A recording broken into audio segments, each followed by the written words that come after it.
Beatrice Sinclair never imagined that one ordinary morning at JFK Airport would unravel into a heart-wrenching saga of humiliation, injustice, and eventually, spectacular retribution.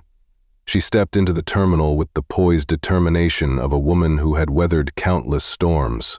Her tailored navy pantsuit pressed to perfection, her boarding pass securely stowed in a sleek phone case, and her every stride exuding the quiet confidence of someone who knew her worth. Yet behind the polished veneer of the international terminal, a place humming with the orchestrated chaos of multilingual announcements, the rhythmic clatter of luxury luggage, and the graceful tap of designer shoes on polished marble, lurked a malignant current of prejudice that would soon force Beatrice into a confrontation with a world that had long dismissed her because of the color of her skin.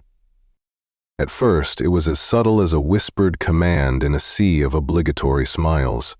As Beatrice reached upward to stow her bag in the overhead compartment of the first-class cabin, a man in his 60s, portly with a loosened red tie and a sneer etched permanently on his face, barked, "Step aside. This cabin's not for you." His words were cold, imbued with an arrogance that stemmed from a deep-seated belief in racial hierarchy and entitlement. What compounded the insult was that the flight attendant, one who should have shielded her from such blatant derision, only offered a forced smile, as if the scene had been rehearsed in advance to reinforce a status quo of subtle discrimination. Beatrice's eyes flickered with a mix of pain and a rising fervor as she met the man's gaze. She knew that behind his callous remark lay a system honed over decades to undermine her dignity at every turn. The incident, trivial in the eyes of the indifferent passengers who continued about their business, was for Beatrice a spark that would ignite a blazing storm of resistance and calculated retribution. She recalled the numerous times in boardrooms and airports where her competence was questioned or her presence subtly yet unmistakably diminished because of prejudices that refused to change. That day, however, something within her shifted. No longer would she allow herself to be the silent victim. Instead, she resolved to rise from the depths of humiliation and deliver a counterstroke so bold it would force the oppressors to reckon with their own cruelty. Striding forward with an air of calm determination, Beatrice's every step became a defiant assertion of her right to occupy the space that had been wrongfully denied her. Even as the thin veneer of civility in the cabin cracked under the weight of unspoken indignation, she quietly registered the furtive glances and the barely concealed smirks that seemed to punctuate the moment. For some, it was just another day in the endless stream of discrimination, a minor inconvenience to be overlooked. For Beatrice, it was the unmistakable beginning of a transformative reckoning. As she approached her assigned seat, 2A in first class, her boarding pass should have been the golden ticket that confirmed her right to luxury and comfort. Yet fate, it seemed, had conspired with those in power to strip her of that entitlement. Moments after settling her bag in the overhead compartment, she reached for the in-flight Wi-Fi touchscreen, ready to lose herself in a carefully curated playlist that had always served as a refuge from the sting of unjust encounters. But the screen flickered to life with a shocking revelation. Her name was not there. Instead of Beatrice Sinclair, a completely unfamiliar name, Catherine Donaldson, glared back at her from the digital manifest. Her seat, once clearly designated as 2A, had inexplicably been reassigned to a random alias, while she had been relegated to the overcrowded confines of seat 18C in economy class. The irony was as bitter as it was unforgiving.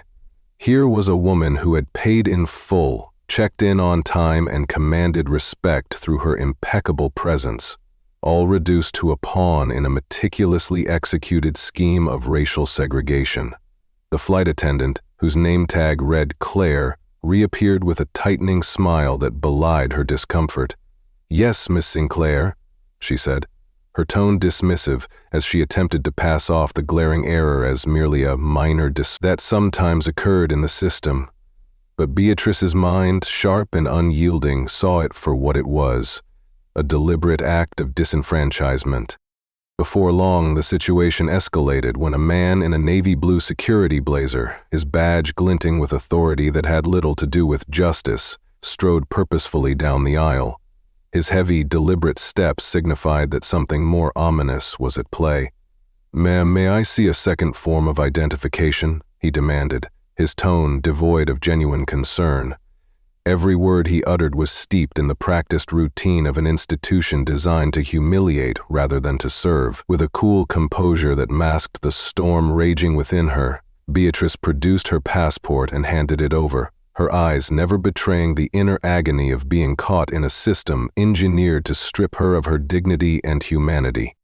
While the interrogation and the dismissive bureaucracy unfolded, an unassuming passenger in his early 30s, hooded and absorbed in his smartphone, began recording the unfolding drama. His covert live stream captured the entire debacle, narrating in a hushed, almost incredulous tone to an unseen online audience. "Y'all, check this out.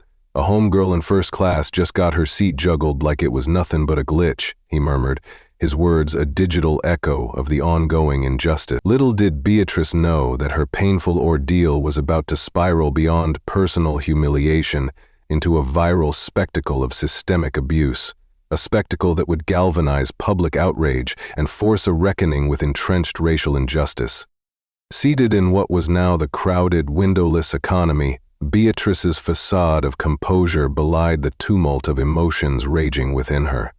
Every gesture, every measured breath served as a quiet protest against the relentless barrage of indignities. She watched as the crew and the so-called security personnel moved with mechanical indifference, their actions scripted by long-standing policies that prioritized optics over fairness. The chilling realization struck her with a fierce clarity. This was no mere technical error, but a calculated move to sideline her. A prelude to a series of dehumanizing maneuvers designed to strip her not only of the seat she rightfully earned, but of the respect she had fought so hard to command. For Beatrice Sinclair, the revelation that she was being systematically marginalized was both a painful reminder of past injustices and a call to action. In that cramped, fluorescent-lit cabin, she resolved that this day, marked by racial slurs, bureaucratic obfuscation, and a blatant disregard for her presence, would be the turning point. No longer would she allow herself to be reduced to a statistic or a viral meme of disgrace. Instead, she would harness the raw energy of her indignation into a force of vengeance, a retribution so magnificent and public that it would force every onlooker and every perpetrator to confront the undeniable truth of their own cruelty. The plan, though still forming in the depths of her determined mind, was as clear as it was audacious. Over the coming hours, as the plane hurtled through the air toward its destination, Beatrice would meticulously gather evidence of every slight, every insult, every act of discrimination. She would use each moment as fuel for a campaign of retribution that would not merely restore her dignity, but would shatter the silence that had long cloaked the abuses inflicted upon people like her. Every subtle maneuver, each hesitant glance, every whispered comment was a piece of a larger puzzle that she would soon assemble to expose the pervasive racial injustice that had been engineered right under her nose. Her thoughts raced back to the countless meetings where her expertise had been questioned and her authority undermined by colleagues who found her too outspoken, too unapologetically herself. The boardrooms of multi-billion-dollar companies, with their sleek glass facades and polished veneers, had long been arenas of covert discrimination, where subtle digs and backhanded compliments had become the norm. Yet here, in the confined space of an airplane, the discrimination was unvarnished, raw, and spectacularly public. It was an arena where the stakes were not merely professional reputation, but the very essence of identity, a relentless, systemic assault designed to break the spirit of those who dared to excel beyond the confines of their assigned roles. Beatrice's mind churned with visions of the impending showdown. She recalled a moment earlier when the security officer had demanded a second form of identification, a moment that encapsulated the condescending disbelief that seemed to pervade the entire experience. She felt a fierce compassion for herself, a deep empathy born of years of silent suffering, and within that empathy, a spark of defiance blazed. No longer would she be a passive bystander in her own life. It was time for retribution on a scale that would leave no room for further injustice. The tension in the cabin was palpable as the minutes ticked by. Overhead, the gentle hum of the aircraft's engines provided a stark contrast to the storm of emotions swirling within Beatrice. She recalled every humiliating word, every dismissive gesture, and with each recollection, her resolve hardened. This was not merely about reclaiming a seat. It was about standing up against a system that had, for far too long, justified its biases with a veneer of bureaucratic indifference.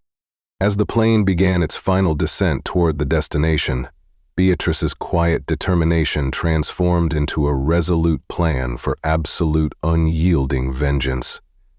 In the solitude of her cramped economy seat, amidst the whispers of fellow passengers who had witnessed her ordeal, she began drafting a mental blueprint of retribution, a plan that would expose the insidious network of racism woven into the fabric of modern travel.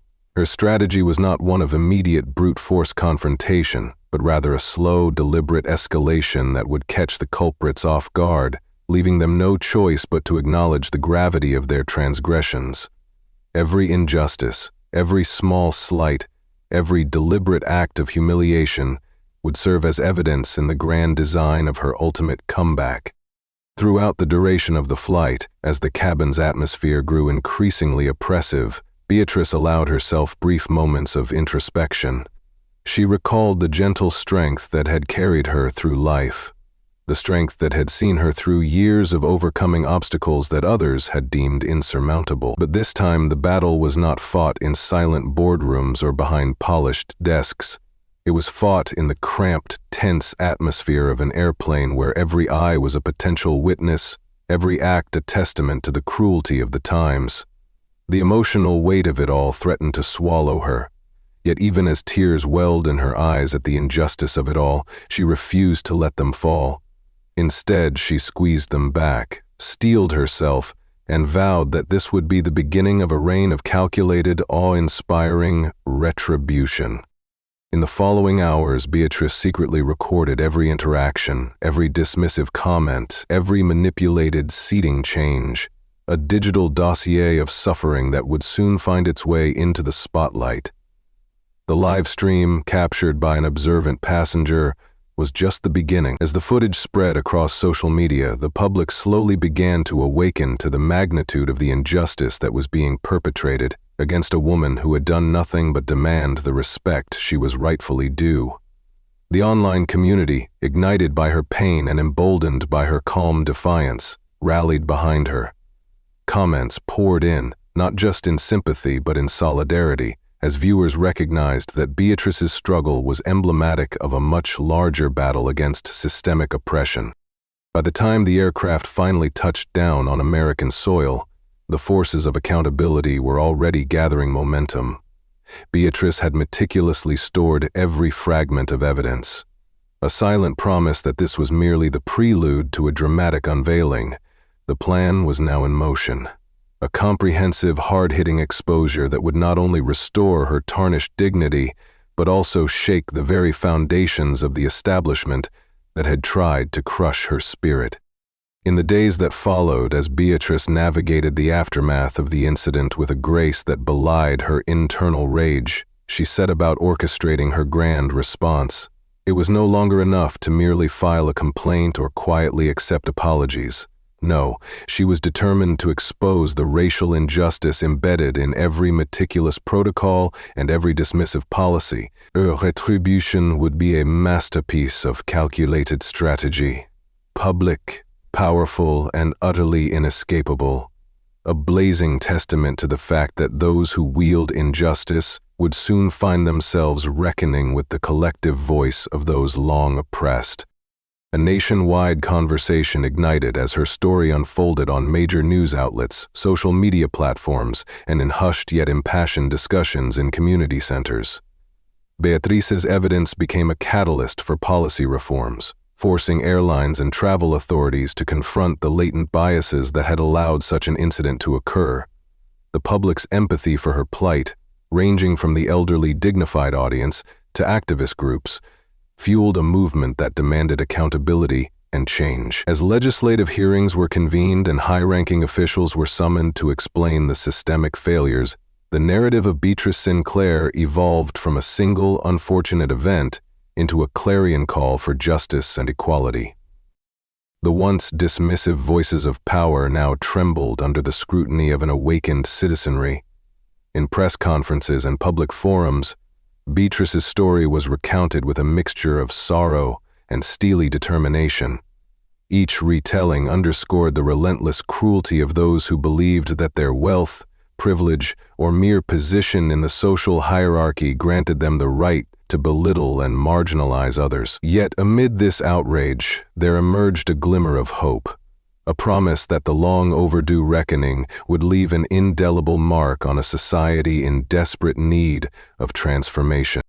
Beatrice Sinclair, once forced into silence, had found her voice in the echoes of injustice, and as she meticulously planned her next move, a move destined to culminate in a public demonstration of defiance so spectacular that it would force an entire industry to face its dark underbelly, the very air around her seemed to pulse with the promise of imminent change.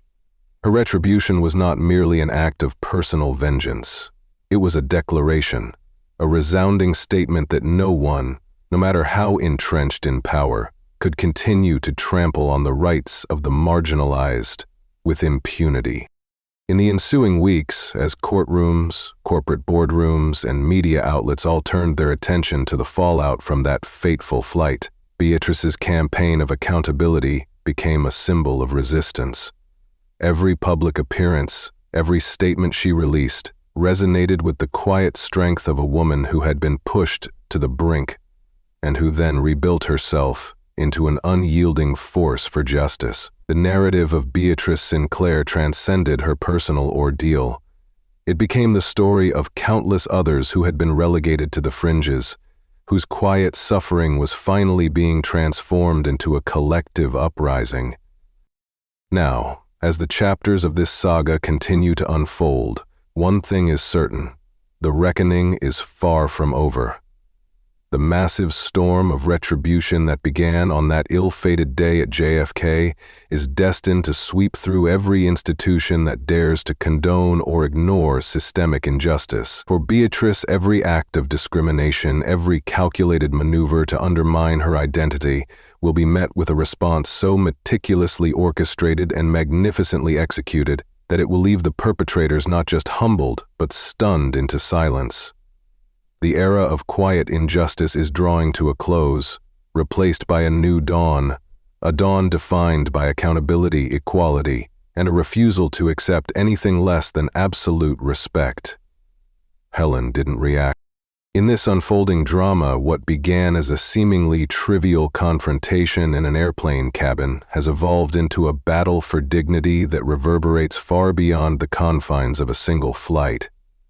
It is a tale of bitter humiliation, of eyes that have long been averted from the reality of racial prejudice, and of a woman who, against overwhelming odds, has risen to reclaim her rightful place. Beatrice Sinclair's journey is one of sorrow, yes, but also one of unyielding strength and an awe-inspiring promise of retribution that will leave the oppressors and the silent bystanders alike in a state of profound shock and awe.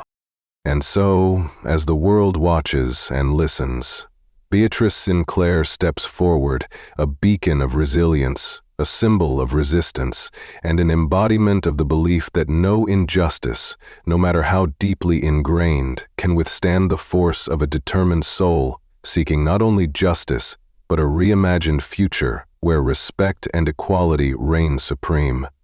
Her story is far from over.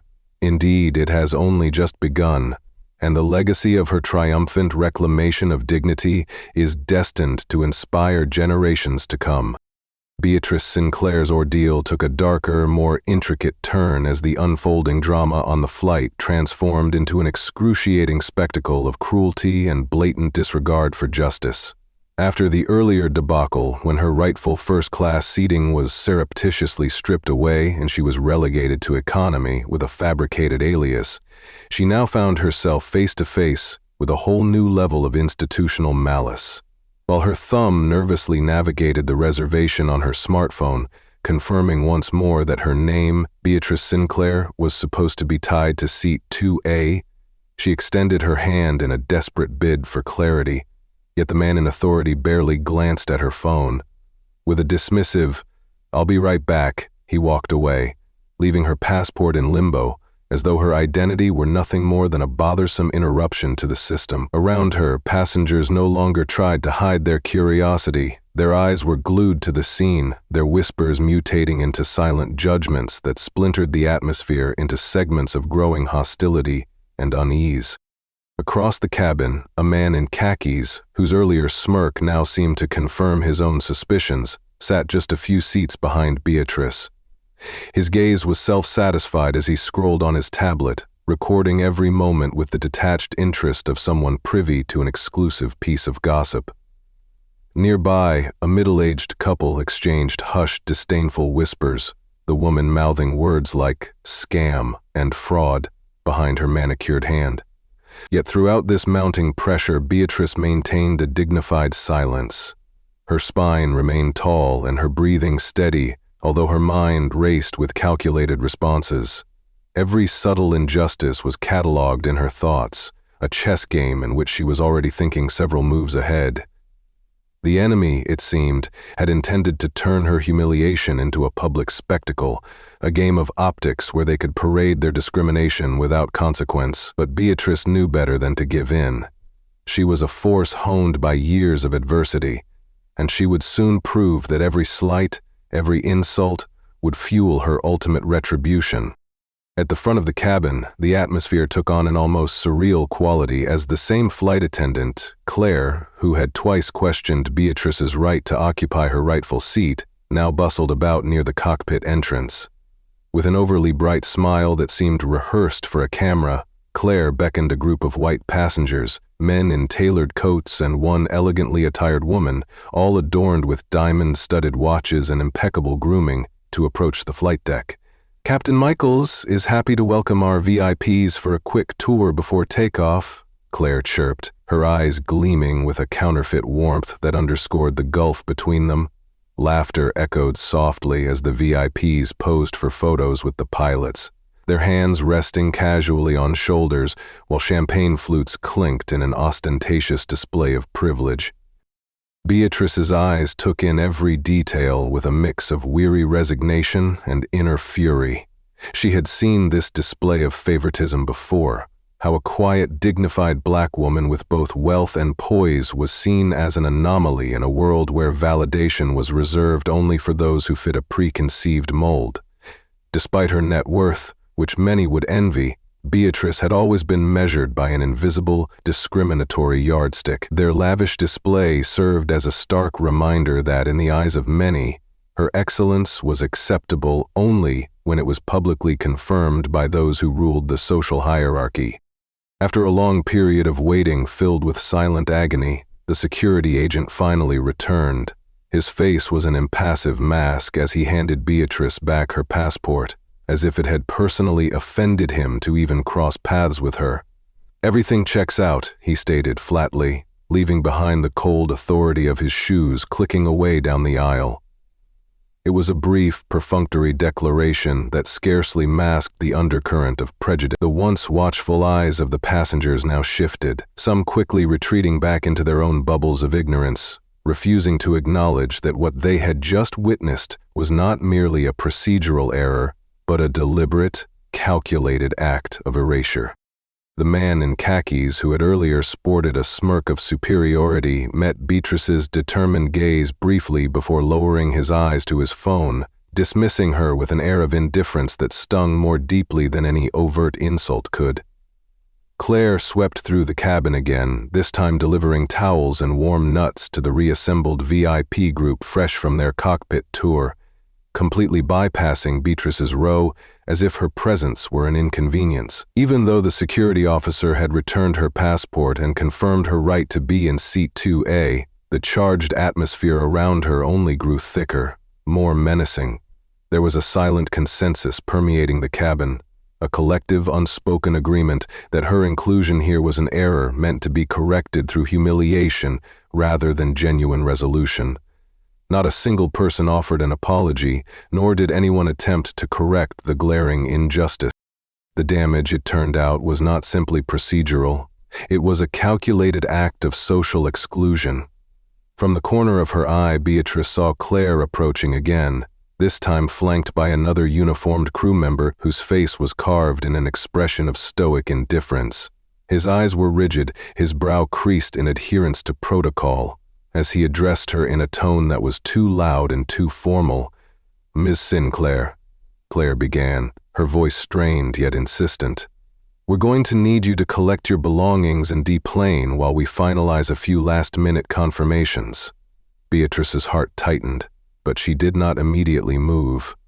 With a measured calm, she responded, "I've already been confirmed. Security has already confirmed my seat." Claire's smile faltered under the weight of her words. "We understand that, but we have received a directive to reprocess your boarding documentation," she continued, her tone flat and rehearsed, as if reciting lines from a script meant to dehumanize. The word directive hung in the air like acrid smoke, its intended meaning lost in a bureaucratic shuffle.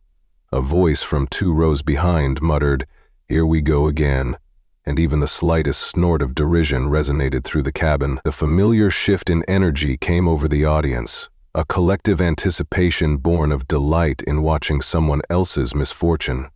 Beatrice felt every eye on her, the intensity of their silent judgment like a physical force pressing in from all sides.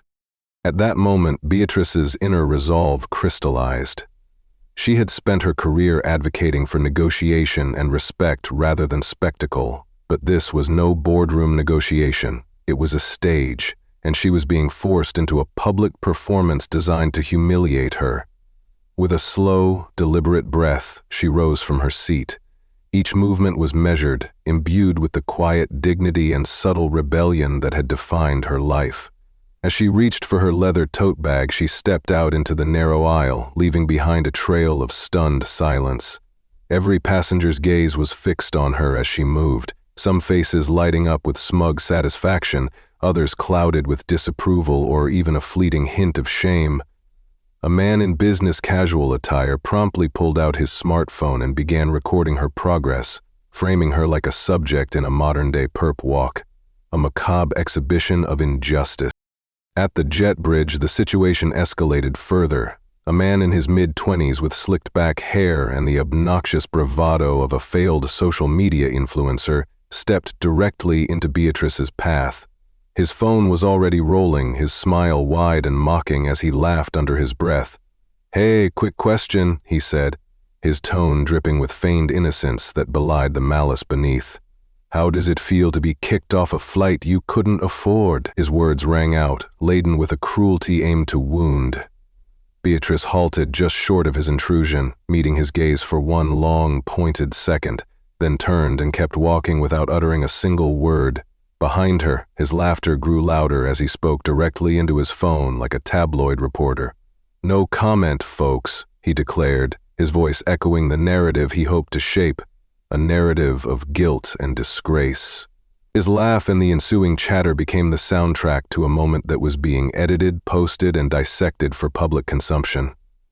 Out of context and twisted from its origins, the clip was destined to be a tool for humbling her, a contrived portrayal of someone pretending to be something she was not. Once outside the aircraft, the chill of the morning air did little to dissipate the heat of injustice.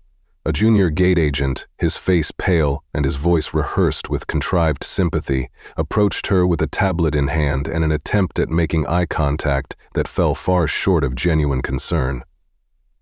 "Ms. Sinclair," he said with a tone that was more robotic than empathetic, "we are reviewing a few things internally. If you would kindly wait in the boarding area, we will issue an update shortly." Beatrice studied him with a neutral expression that concealed the storm within her.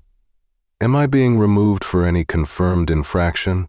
she asked quietly, her voice calm yet laced with a steeliness born of too many past injustices. The agent hesitated, stumbling over his words. "No, ma'am, it's just a technicality. A delay based on inconvenience," he replied, his smile artificial as if it were meant to smooth over the jagged edges of the injustice. But for Beatrice, his words cut deeper than any overt insult. Her silence in response was heavier than any protest could have been, a silence that resonated with the bitter irony of being punished not for any misdeed, but for the simple fact of her existence.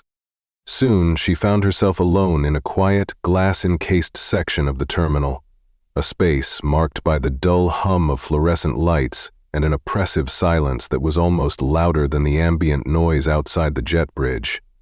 Her phone lay in her lap, its screen dark, a silent repository for the unread messages flooding in from her assistant, her legal counsel, and her executive director. Each message was a reminder of the unfolding calamity, of the consequences of this public humiliation, yet she dared not respond just yet. Instead, she stared blankly through the large window at the aircraft she had been forcibly removed from, its sleek form parked at the gate. The jet bridge was reattached, and a crew member was seen hurrying toward the cockpit, an indication that something, somewhere, was amiss. Inside the aircraft, a very different sort of tension had gripped the few remaining passengers. The flight, which had been cleared for pushback only moments ago, suddenly halted as the wheels began to move. The engine spooled down to an irregular hum. Overhead lights flickered, and a chime, a gentle, almost foreboding note, rang out through the cabin. "Ladies and gentlemen, this is your captain speaking," a calm but clipped voice announced over the intercom. "We have encountered a minor systems issue and we will be holding at the gate while our ground crew investigates." The announcement, intended to soothe, instead provoked groans and sighs. Some passengers rolled their eyes in displeasure while others clinked their champagne glasses nervously as they shifted in their seats. Phones emerged from pockets, and within moments murmurs of speculation spread like wildfire down the aisle. In row 3A, a man with silver hair, dressed in a navy pinstriped suit, leaned forward slowly, squinting at the terminal window as his gaze settled on the lone figure of Beatrice sitting behind the glass. With an air of polished indifference, he elbowed the man next to him, a fellow businessman clutching a folded copy of the Wall Street Journal, and whispered, "Frank, you see that woman sitting in the lounge?" Frank glanced out the window, followed by a nonchalant shrug as he responded, "Yeah, what about her?" The first man frowned and tapped his temple with 2 fingers, his voice a low murmur. "I've seen her before, a couple of years back in San Diego," he recalled. "At the International CEO Summit, wasn't it?" Frank nodded slowly in recognition, and another voice joined in as they discussed how it was none other than Beatrice Sinclair, founder of PulseCore Ventures, a cybersecurity firm that she had built from scratch after leaving Langford Capital. "PulseCore just closed that huge data contract with Homeland," Frank remarked, the weight of this revelation casting an even deeper, more ironic shadow over the scene. "And you'd think someone like her, flying commercial, isn't something to be taken lightly," the first man added, his tone laced with a mixture of awe and incredulity. As murmurs began to ripple through the cabin, the narrative of Beatrice's humiliation spread like wildfire. Passengers whispered amongst themselves, some speculating wildly that the system glitch was a pretext for a covert maneuver, others quietly admitting that they had seen hints of her greatness at previous summits. Even though on paper she was an extraordinary entrepreneur, in that moment she was reduced to a subject of gossip and disdain by those who had built their identities on being the default and dismissing what did not conform to their expectations. At the front of the plane, Claire seemed to lose whatever brittle authority she had clung to earlier as the pilot stepped out from the cockpit, his face drawn and tight. "We have just been contacted by the airline's compliance team," he announced in a low, measured voice, "regarding a request to review passenger handling on this flight." Claire stiffened visibly, her carefully contrived smile faltering as she glanced around at the rising anxiety among her colleagues. "Captain, I followed standard procedure," she retorted defensively. But the captain did not so much as blink. Instead, he turned to the co-pilot and issued a terse command. "Hold boarding. This plane isn't going anywhere until we have a resolution." The co-pilot picked up the radio, relaying instructions to the tarmac. Soon the sound of latches unlocking and hydraulics hissing filled the cabin as the boarding door reopened once again. And still, outside the aircraft, Beatrice Sinclair, alone yet unbowed, remained as a symbol of defiance in the face of collective, orchestrated injustice. As she watched the jet bridge reconnect and the crew begin to hustle back into the plane, Beatrice's face remained impassive except for a single, subtle raising of one eyebrow. A silent challenge to the forces that had tried to erase her from her rightful place. Moments later, a gate agent reappeared beside her, his complexion pale and his nervous eyes darting about. "Miss Sinclair?" he said in a voice that barely masked his reluctance. "There may have been an error in judgment. Our compliance department has requested a follow-up. Would you mind stepping back aboard for a few minutes?"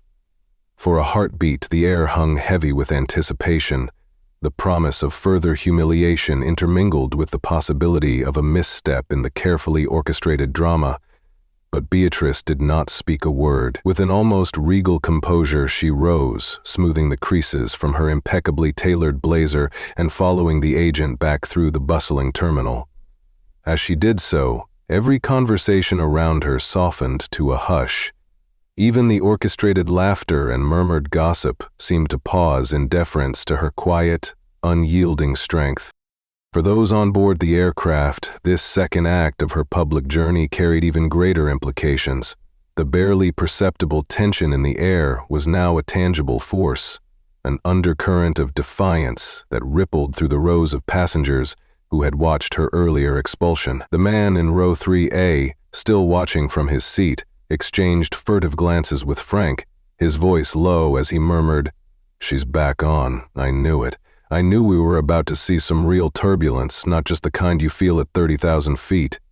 His words, filled with a mixture of anticipation and menace, hung in the air as the re-entry of Beatrice into the cabin marked a turning point, a moment when the scales of power were poised to shift dramatically. Now, as Beatrice Sinclair stepped confidently down the aisle of the aircraft once again, the scene was transformed into a theater of quiet fury and calculated determination. Every step she took was measured, the soft sound of her heels on the carpeted floor punctuating the silence like a rhythmic declaration of defiance. Claire attempted one last time to approach her, her tone forced and overly diplomatic. "Ms. Sinclair, we would be happy to reseat you if you would prefer a more private cabin," she offered feebly, as though trying to mitigate the escalating tension with an empty promise of comfort. But Beatrice's eyes, dark and resolute, told a different story. A story of a woman who had endured far too much humiliation and, now, was ready to turn every slight into a resounding call for justice. It was no secret to those who had observed the entire episode that Beatrice's seemingly passive demeanor masked an inferno of determination. While the system had misfired and the crew had attempted to justify their actions with bureaucratic euphemisms like directive and reprocess, the true revelation lay in how deeply personal these actions were to her. Each moment of dehumanization had been meticulously recorded in her memory, each glance of contempt and each whispered rumor stoking the fires of retribution. In that moment, as she re-entered the plane with the quiet grace of a seasoned warrior, Beatrice's mind raced with plans for a response so magnificent that it would not only reclaim her dignity, but also serve as a searing indictment of the prejudice that had defined her treatment. For an instant, the cabin fell into a charged silence, broken only by the low hum of the aircraft's engines and the muted whispers of the remaining passengers. Every face in the vicinity was transfixed on her, some with admiration hidden behind feigned indifference, others with venomous satisfaction, yet still, A few held a glimmer of solidarity and respect. These few, in their silent communion, recognized in Beatrice not just a victim of systemic injustice, but the embodiment of a quiet, unwavering strength that had been honed by decades of marginalization. The confrontation, although orchestrated by the airline's protocols and an antiquated system that had tried to reduce her to an error in their manifest, had now evolved into something far more significant. It was as though the entire flight had become a microcosm of a nation struggling with its own long-buried biases. The VIP group, casually enjoying their brief glimpse of the cockpit tour, now found themselves confronted with the stark image of a woman they had dismissed with a single glance, an image that refused to fade into the background of their privileged bubble. Back in the terminal's quiet lounge, away from the immediate scrutiny of the unfolding events aboard the aircraft, Beatrice momentarily retreated into a reflective silence. Seated in that glass-encased section, she allowed herself a brief moment to absorb the full magnitude of what had transpired, a public humiliation designed to strip her of authority and identity. Her phone lay forgotten for now, its dark screen a silent repository of unanswered messages from her inner circle. These messages, though they would later serve as the foundation for her legal and public redress, were secondary to the raw, searing emotion she felt in that moment. In the stillness, she could almost taste the bitter tang of injustice, its flavor mingling with the cool, conditioned calm that had carried her through the most turbulent of challenges in her long career.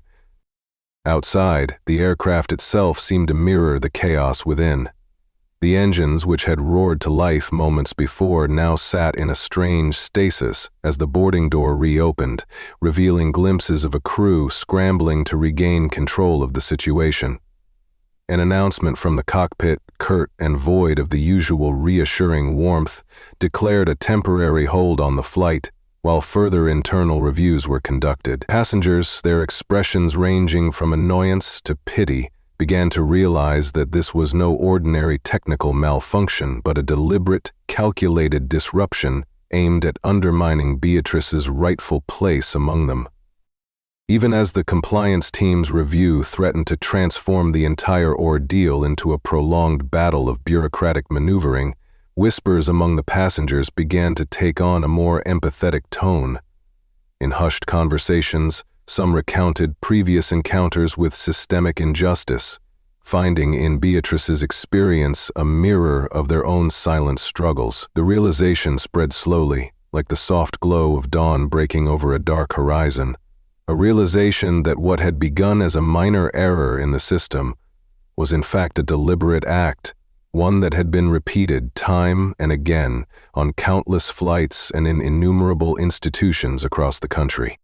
In that growing tide of acknowledgement, Beatrice's presence assumed a weight far beyond the confines of a single flight. She had unwittingly become a symbol, a rallying point for those who had long suffered the slings and arrows of discrimination. And though the immediate situation was fraught with peril and humiliation, there was an undercurrent of hope in the way some passengers' eyes shone with understanding and in the soft murmur of support that began to emerge, even amongst those who had once looked down upon her. It was at that moment, with the aircraft halted and the tension inside the cabin reaching an almost unbearable pitch, that Beatrice silently resolved to use every tool at her disposal to exact the retribution she had long dreamed of, not through reckless defiance alone, but with a calm, calculated strategy that would expose every wrong and hold every culprit accountable. She recalled the moments of humiliation, the dismissive words, the cold bureaucratic processes, the smirks, and the unspoken judgments, and resolved that each would be transformed into irrefutable evidence against a system steeped in inequality. As the boarding door closed momentarily and then opened once again, she stepped forward with a measured grace, her every gesture a testament to her unyielding spirit. In a final, quiet challenge to those who had orchestrated her public shaming, she fixed her gaze on Claire, whose posture betrayed a mixture of anxiety and feigned confidence. "Miss Sinclair," Claire began once more, her voice trembling slightly under the weight of the situation. "We are happy to reseat you in another cabin, if that would be more comfortable for you." But Beatrice's reply was not one of submission. In a tone calm yet imbued with an authority that commanded immediate attention, she answered, "I have every right to be exactly where I am. I will not allow your protocols to decide who I am or where I belong." The air in the cabin seemed to hold its breath as her words resonated with an undeniable truth, a truth that was both personal and emblematic of a broader struggle for dignity and respect. The ripples of her assertion spread quickly.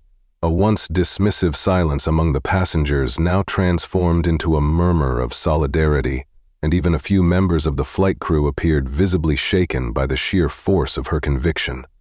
As Beatrice moved to reassemble her belongings and prepared to re-enter the aircraft, the atmosphere crackled with anticipation. Every eye was fixed on her, every whisper a silent promise that a reckoning was at hand, not just for her, but for everyone who had ever been reduced to a footnote in someone else's narrative of privilege. In that pivotal moment aboard the grounded Skylux flight, the drama of Beatrice Sinclair's experience reached a fevered pitch. The systems error that had once been explained away as a minor display error now seemed a deliberate pretext, an excuse to enforce the cold, unyielding standards of a society that valued conformity over character. And as the compliance team deliberated with hushed urgency and the captain's stern eyes swept over the cabin, Beatrice quietly gathered every detail, every snide remark, and every dismissive gesture into her memory. This meticulous mental dossier would soon serve as the foundation for a retributive campaign so powerful that it promised to send shockwaves through an entire industry. For Beatrice, the battle was no longer merely about securing a seat.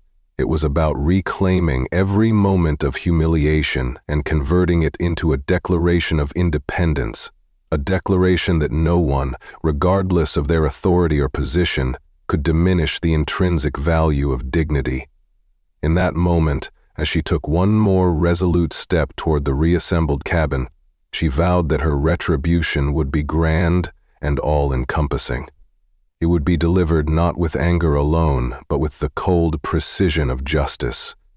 A response so magnificent that even those who had orchestrated the injustice would be compelled to confront the bitter consequences of their actions.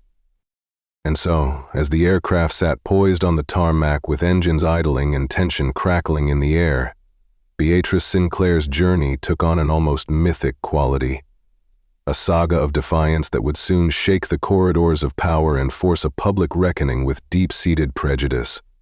Her silent grace, her measured defiance, and her unwavering determination became the twin pillars upon which the promise of retribution was built. Every whispered comment, every furtive glance was transformed into a rallying cry for justice, a call that resonated deeply with those who had long suffered in silence.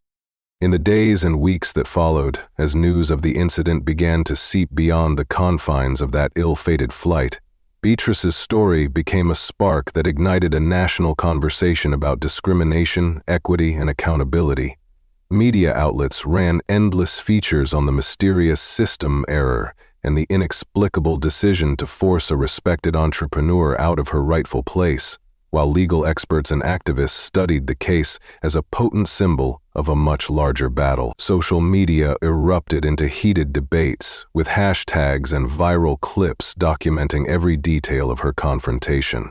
The video, recorded by that failed influencer, the one who had mockingly asked how it felt to be kicked off a flight, was dissected and shared repeatedly, its narrative gradually shifting from one of trivial prurience to a scathing indictment of systemic racism. For Beatrice, each retelling of her ordeal deepened her resolve. With the quiet determination that had defined her career, she began working alongside legal experts to compile every instance of misconduct into what would become a groundbreaking case against the airline.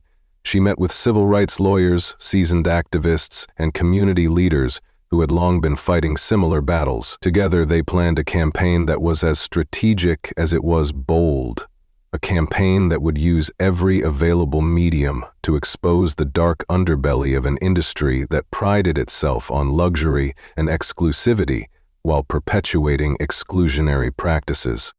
As the legal and media battles waged on, Beatrice became a reluctant icon for many. At investor meetings, in boardrooms, and even during quiet, personal moments of reflection, she recalled the crushing weight of that flight, the horror of being forced to watch as her identity was deliberately erased, as the very system designed to serve her instead chose to punish her. And yet, from that crucible of humiliation and despair, a phoenix of determination had risen. Every act of cruelty she endured was transformed into a stepping stone, a piece of evidence that, when put together, would force the airline and perhaps even a broader swath of society to reckon with the devastating cost of prejudice. In interviews that followed, her measured tone belied the intensity of the pain and fury that lay beneath. "It wasn't just about a seat," she explained softly in one statement, her voice steady but resonant with emotion. "It was about every time someone like me has been made to feel invisible, every time I was forced to prove my worth in a world that told me I didn't belong. I'm not asking for pity. I'm asking for accountability." Her words struck a chord in the hearts of countless individuals, especially among women who had spent their lives wrestling with systems designed to marginalize them. For many, Beatrice Sinclair's struggle was a mirror of their own inner battles, a reminder that even in the face of overwhelming injustice, the human spirit could rise to demand change. The unfolding saga eventually culminated in a series of high-stakes legal proceedings and corporate investigations that put a spotlight on discriminatory practices in the aviation industry. The evidence, meticulously compiled by Beatrice and her team, was overwhelming. Eyewitness accounts, video recordings, and internal communications painted a damning picture of a system designed to preserve a status quo defined by racial and social exclusivity. The public outrage was palpable, and soon calls for reform resonated through every major news outlet and community forum.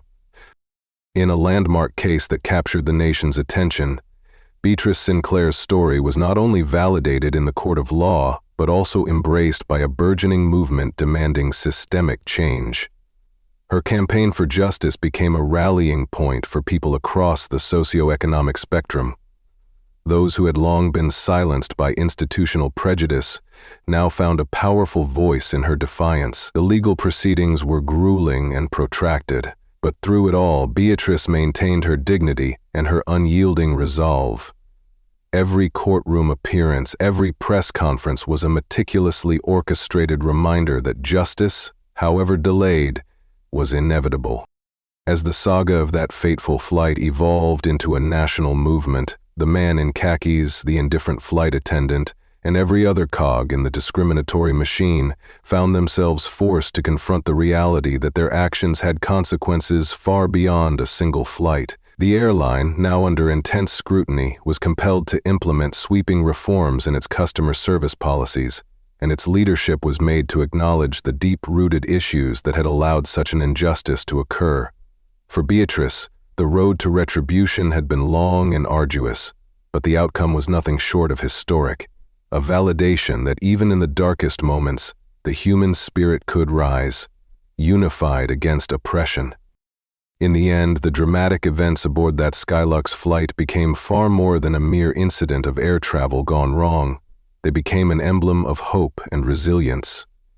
Beatrice Sinclair, whose quiet strength had been tested in the crucible of public humiliation, emerged not only victorious in her legal battles, but also as a beacon for those who had been marginalized by a society that too often celebrated conformity at the expense of individuality. Her journey resonated deeply with everyone who had ever felt overlooked, undervalued, or wronged by an indifferent system. And as the nation slowly began to reckon with the pervasive nature of its own biases, her story promised a future where accountability would prevail, a future where every act of injustice would be met with an outrage so powerful, so meticulously orchestrated, that there would be no hiding, no erasing of the truth. For the 65-year-old women who had witnessed decades of change and those who longed to see a more just world, the tale of Beatrice Sinclair was both a cathartic reminder of past struggles and an inspiring call to action. It was a narrative that blended the quiet dignity of a lifetime of resilience with the explosive energy of retribution, a tale told in a style that was unmistakably American in its forthrightness and rich in cultural nuance. There were no elaborate heroes here, only real people fighting real battles. Battles that transcended individual tragedies to shake the foundations of an entire system. And so, as the final chapters of that tumultuous day were being written in the public record, Beatrice Sinclair's legacy was sealed. Her retribution, born from a series of calculated and defiant responses to systematic injustice, would reverberate far beyond the confines of that airplane cabin. The image of her unyielding presence, the calm resolve in her eyes as she faced every slight with measured dignity, was forever etched in the minds of those who had borne witness. In every whispered conversation in the terminals of airports across the nation, in every article penned by a determined journalist, her story served as a powerful reminder that the struggle for equality was not confined to the halls of power. It was lived, every day, by individuals whose courage would not be extinguished by prejudice. In the wake of the legal battles and public outcry, changes began to take form. The airline's policies underwent revisions that echoed the demands of an increasingly aware and vocal populace. Meetings were held, apologies were issued, if only half-heartedly, and committees were formed to address the systemic issues that had allowed such discrimination to go unchecked. But for Beatrice, no reform could ever fully compensate for the personal humiliation she had endured. Instead, she chose to channel that pain into a broader vision for change. Her next steps involved creating a foundation dedicated to supporting marginalized entrepreneurs and advocating for transparency in corporate practices, initiatives that promised to amplify the voices of those too long silenced by institutional indifference. In time, the memories of that day, with its bitter mix of injustice and retribution, began to serve as a catalyst for a nationwide dialogue on the cost of silent discrimination. Public figures, activists, and everyday citizens all found meaning in her story, a story that was not just about the loss of a seat, but about the reclamation of dignity, the right to be seen and heard, and the unassailable truth that every individual deserves respect, regardless of race, wealth, or social standing. And through it all, Beatrice Sinclair remained a stoic figure, her quiet defiance a testament to the enduring strength of the human spirit in the face of a system designed to keep it subdued. Thus, as the saga of that tumultuous flight reached its zenith, it was clear that the battle for justice was far from over. Yet, in those moments of raw confrontation, Beatrice Sinclair had shown that even the smallest spark of defiance could ignite a fire capable of challenging the most entrenched institutions of power. Her legacy was not merely one of retribution, but of transformation, a transformation that promised to reshape the narrative of discrimination into one of accountability, resilience, and hope. In the annals of that day, etched in the memories of those who had witnessed the proceedings, Beatrice Sinclair's journey would come to symbolize a turning point, a moment when silence was shattered by the resounding call for justice, when a single act of dignified defiance set in motion a chain reaction that would forever alter the landscape of modern aviation and beyond. And for the countless individuals who had long been relegated to the margins, her story provided a beacon of hope, an unwavering reminder that even when the system refused to see one's true worth, the strength of one's character could illuminate the path to redemption. As the months and years passed, the reverberations of that fateful flight continued to inspire a broader movement for systemic change. In boardrooms and courtrooms, in community centers and at high-prefacing events, the story of Beatrice Sinclair was recounted with the reverence of a modern-day parable, a parable that spoke of the resilience of the human spirit in the face of relentless adversity and the transformative power of a single voice raised in defiance against injustice. Ultimately, the legacy of that day was not measured merely in legal victories or policy reforms. It was measured in the quiet determination of countless individuals who found in Beatrice Sinclair the courage to speak out, to demand better, and to never again accept a world where one's worth was measured solely by the color of one's skin, or the cold calculus of bureaucratic indifference. Her story served as a potent reminder that true power lies not in the arrogance of unchecked authority, but in the unwavering belief that every act of injustice can be transformed into a catalyst for profound, sweeping change. In retelling her extraordinary journey, from the humiliating misallocation of a boarding pass in an upscale cabin to the public reclamation of her rightful place, a nation learned a vital lesson. For every wrongful directive and every callous dismissal, there was a counterbalance in the form of determination, resilience, and above all, the promise of retributive justice that would force the oppressors to reckon with the consequences of their actions. And as the legacy of that turbulent day became interwoven with the fabric of a society on the cusp of change, Beatrice Sinclair's name emerged not as a symbol of submission, but as the rallying cry of an era determined to forge a future where respect, dignity, and justice were not privileges reserved for the few, but the fundamental rights of every human being. Thus, as we look back on that defining moment, the saga of Beatrice Sinclair stands as an enduring testament to the power of quiet strength and indomitable resolve. It is a story that continues to captivate the hearts and minds of those who have witnessed its unfolding and serves as a luminous reminder that even the most deeply entrenched systems of oppression can be dismantled when fueled by the unyielding passion for a just and equitable world. And so the narrative of that day carries on, a tale not just of a single flight gone awry, but of a movement born from decades of silent suffering, transformed into a clarion call for reform. In the simple act of reclaiming her identity in the face of relentless discrimination, Beatrice Sinclair opened a doorway to a future that promised not only personal vindication, but a revolution of accountability, compassion, and hope for all who had ever been made to feel less than they truly were. This, then, is the story of Beatrice Sinclair, a story of courage, retribution, and the transformative power of rising above injustice. It is a narrative that resonates deeply with everyone, especially those seasoned by life's trials and determined to see a more just world. Her legacy is one that will continue to inspire and empower, reminding us all that while the forces of discrimination may seem overwhelming, the spirit of resilience is infinitely stronger. Beatrice Sinclair cut off the command with a simple, unwavering look and calmly said, "I'll return to 2A." Her tone was not hostile. It was precise and clean like polished steel. Claire, visibly rattled, quickly nodded and stepped aside as Beatrice slid smoothly back into her rightful seat, carefully placing her bag beneath the console. It was clear that Beatrice did not need to loudly reclaim her position, because her very presence alone reaffirmed her authority. In a quiet corner of the cabin, just a few rows behind the first-class galley, young Grace, the newest flight attendant on board, stood rigid beside Claire. In a hushed but urgent tone, Grace asked, "Are we sure this is the same Beatrice Sinclair from Pulse Corps?" Claire shot her a sharp look, her annoyance mixed with uncertainty.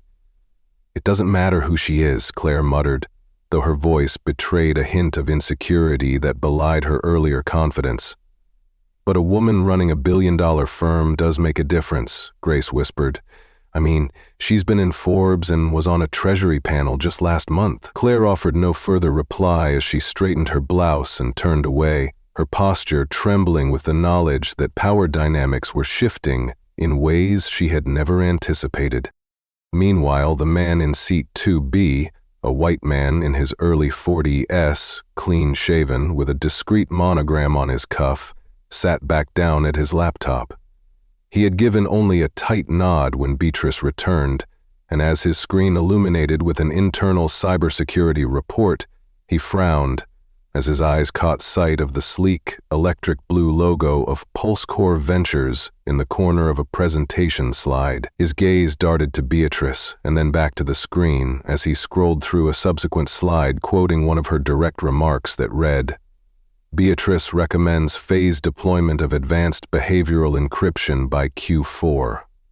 His expression softened momentarily into one of disbelief as he realized that every detail on that slide carried her unmistakable signature. A bead of sweat formed near his temple as he shifted in his seat, opened his mouth as if to speak, then quietly closed his laptop, clearly unwilling to challenge the presence of a formidable mind sitting just a few feet away. Beatrice, having noticed the fleeting look of embarrassment on his face, kept her gaze fixed forward and calmly adjusted the reading light above her seat without a single hint of a smirk or nod. Across the aisle, whispers began to stir among the passengers. This time the talk wasn't merely mocking, it was filled with curious reverence. "Did you hear? She's the founder of PulseCore, the one they forced off earlier," one voice murmured. "No way," another replied. "I just Googled her. She's the real deal." In hushed tones, someone added, "That's why the pilot delayed the flight. She's not just any CEO. She is the CEO." Grace, still busy at her station, returned to her duties, though her hands trembled slightly as she poured mineral water into crystal tumblers. "They're all talking now," she confided in a fellow junior attendant with a shaky whisper. "They know who she is." The other attendant could only shake her head in quiet disbelief as they watched Claire's posture become increasingly tense. It was as if every passing glance and every hushed word was charged with a realization that the masked injustice was finally being unmasked for all to see. Just then, as the captain was re-entering the cockpit to prepare for relaunch, there came a sudden knock at the still-open cabin door. Claire turned toward it in confusion before a sharply dressed woman in a fitted black suit, tablet in hand and flanked by two tall, square-shouldered men wearing tailored gray uniforms with earpieces, stepped into view. The woman's tone was clipped and authoritative as she spoke directly to the gate agent. "We are here for Ms. Beatrice Sinclair." The gate agent blinked in stunned silence, and Claire's mouth parted as she took a small step forward. But she froze instantly when she saw Beatrice rise slowly from her seat. Without uttering a word, Beatrice gathered her things and made her way to the door with an ease that did not beg for attention. Rather, it commanded every eye to watch.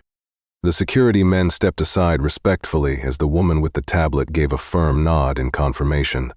Beatrice then turned toward everyone in the cabin, with the passengers, the crew, the captain, and most importantly Claire, who now stood frozen, with her hands clenched together like a schoolgirl who had just realized she had failed the final exam of her life. In a low, clear, and deliberate voice that resonated throughout the entire cabin, Beatrice announced, "Before we proceed, I believe a clarification is in order." Every head turned toward her, even those sitting in the back who had craned their necks into the aisle.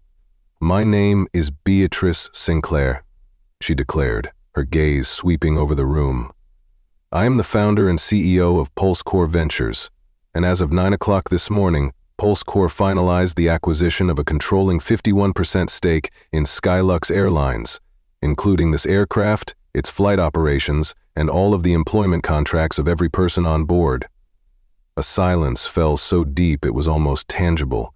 The man in row 3 exhaled audibly while a younger executive with the laptop gasped in disbelief. Grace, standing in the galley, covered her mouth in shock as Claire froze in place, her eyes wide and glassy, as if all her authority had been washed away. Beatrice continued with a calm but commanding certainty. "This flight and its handling of me will be audited. Every decision made by this crew, from boarding to deboarding, has been recorded and will be reviewed against the standards promised to your shareholders and passengers." She paused, letting her words sink in, her gaze briefly locking onto the man who had once filmed her earlier, now holding his phone limply as he became painfully aware of the gravity of his actions. "Let me be clear," she added firmly. "I did not come here to create a scene. I came here to travel. What happened today is not a misunderstanding, it is a systemic failure that ends today. At that moment, the passengers sat stiff in their plush seats, the previously vibrant buzz of entitlement replaced by a collective awareness that something irreversible had just unfolded. Claire still stood unmoving, her hands trembling on the side of a beverage cart, while Grace, no longer able to hide, sent nervous glances down the aisle. A younger attendant near the galley leaned in to whisper, "Did she really say she owns the airline?" Grace's only response was a subtle nod of disbelief. Meanwhile, the captain had picked up the satellite phone and was speaking in a low, deferential tone that acknowledged the shifting balance of power, a clear sign that he understood who now held command. 2 minutes later, Beatrice reappeared, this time walking with an even greater precision, flanked by her executive assistant, Alalena. A poised woman in her mid-30s dressed in a charcoal gray sheet dress with a leather portfolio under her arm, and one of the security staff, whose presence was silent yet undeniably powerful. Near the cockpit entrance, Beatrice addressed the captain with unwavering clarity. "Captain, please delay departure until further notice. This aircraft is no longer cleared for takeoff under internal compliance review." The captain, still holding the receiver, quickly nodded in agreement. With an almost surgical calm, Beatrice then turned back toward the cabin and instructed, "Elena, begin verification." Aliena promptly opened her portfolio and revealed a neatly printed and tabbed document, announcing to the front crew station, "Skylux Internal Oversight, under the direction of Pulse Core Ventures, is commencing a crew audit on Flight 217. All personnel please remain at your assigned posts. This process is non-negotiable." Claire's voice cracked as she attempted to protest. No one told us this was happening today." But Beatrice silenced her with a steady, piercing look. "No one needed to," she said simply. "We were here to observe behavior." When Claire tried once more to speak, Beatrice's eyes locked on hers, sending a message that the conversation was over before it even began. In the aisles, murmurs transformed into a mix of awe and respectful silence. One older businessman leaned toward his colleague, whispering, "I don't think she's just here to fly. She's making an example of them." Beatrice then strode to the galley where 2 flight crew members stood frozen, scanned their name tags without waiting for permission, and turned back toward an officer on duty. "Please notify legal to terminate all ongoing procurement negotiations with Eastgate Logistics Group," she commanded. The moment the name was mentioned, Claire's face drained of color as realization spread like wildfire across her features. That very contract was valued at $400 million, 0 cents, and hinged on an internal referral from someone on this crew. The murmurs from the passengers grew louder as someone remarked, "She's killing the contract. $400 million, 0 cents is on the line," another voice added. "I heard her boyfriend's on Eastgate's board."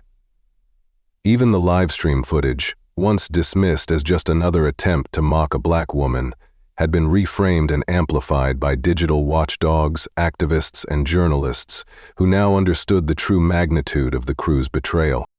Beatrice's calm declaration of authority, a statement interwoven with her Forbes interview credentials and her battle for corporate transparency, was now inseparable from the moment that history was being made aboard this flight. As she continued, her measured tone left no room for doubt. Every system error, every dismissive remark, and every act of discrimination would be held accountable. In that defining moment, power visibly shifted. Claire and her cohorts were left standing, paralyzed by the realization that the very system they had trusted to enforce order was now under a relentless audit. Every eye in the cabin bore witness to a transformation, a quiet revolution that would forever alter the landscape of power, discrimination, and corporate accountability. Beatrice Sinclair's final act of defiance transformed an instance of brutal discrimination into a landmark moment of retribution. As Skylux Exposed trended on social media, outrage erupted across boardrooms and living rooms alike. Inside the cabin, the captain received a call from the Skylux board liaison, confirming Beatrice's authority. With measured calm, she signed suspension orders for those responsible, Claire Hastings, Marcus Lindell, and Trent Monroe, accusing them of public humiliation, refusal of proper identification, and systematic neglect. In a swift, breathtaking declaration, Beatrice announced to every passenger, crew, and onlooker, "I am the founder and CEO of PulseCore Ventures, and as of this morning, my firm now controls Skylux Airlines." Her voice, calm as a still lake yet firm as forged steel, resonated through the cabin. Reporters swarmed outside as financial analysts predicted a sharp drop in Skylux stock, while investors demanded accountability. In the ensuing silence, only the truth remained. The system had faltered under its own prejudice. Later, in a quiet exchange of heartfelt remorse, a young attendant named Grace apologized for her silence. Beatrice's measured, dignified response reminded everyone that justice might come quietly, yet its thunder shatters injustice. Her triumph was not just personal, it was a seismic shift in power, a call for equity that would echo in every corner of the industry.